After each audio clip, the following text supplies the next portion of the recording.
Ginataang pampano.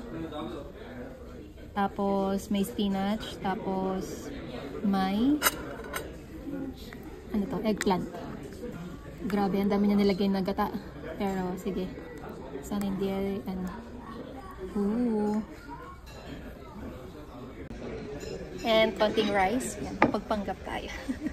Pero magre-refill naman tayo mamaya. Charot. Tawag dito. Ang hindi ko kasi makakalimutan na ginataan, tambakol, or tulingan ba yun? Kay Ate Vanji, yung kumari ko, yung unang-una kong kumari. Wow. Kasi grade 6 pa lang ako, naging ninang na ako kasi nga may ligaw sa baby noon. Ang cute kasi ni Nonoy noon, yung baby niya, yung first baby niya. Kaya ako yung nag-aalaga sa kanya. Pag wala akong ginagawa, pag wala akong school, ganyan. Kaya yun, kinuha akong ninang.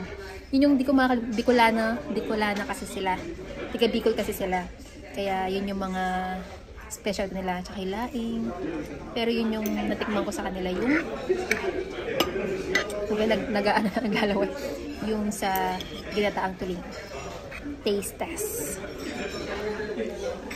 Tingnan natin kung masarap ang luto ni Chef AJ.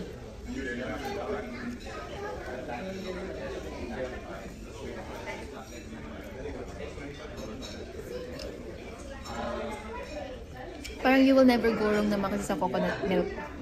Tagata. Sarap. In fairness. Sakto lang, hindi maalat.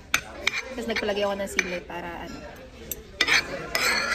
Uy, mukhang mapapalaban tayo dito.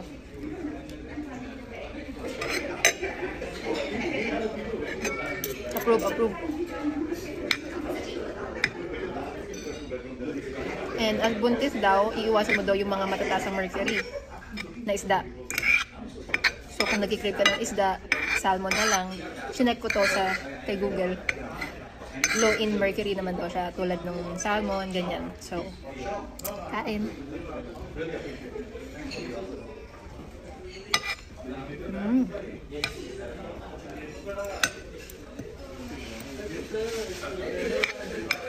Sarap. Craving satisfied.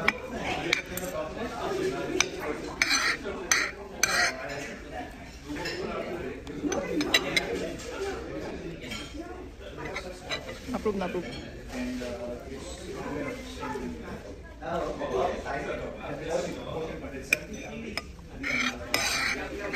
Mukhang mag-extra rice tayo.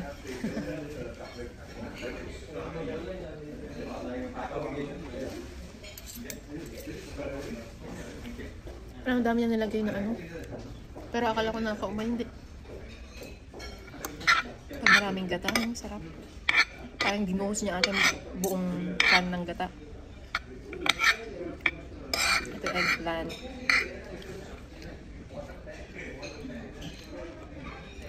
Ha.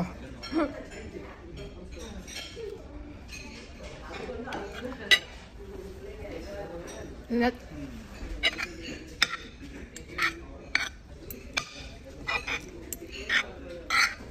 Ayoko sana nang kakain ng ginger.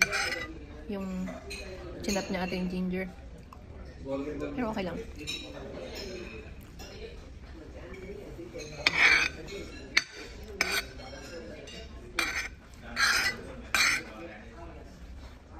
Sarap.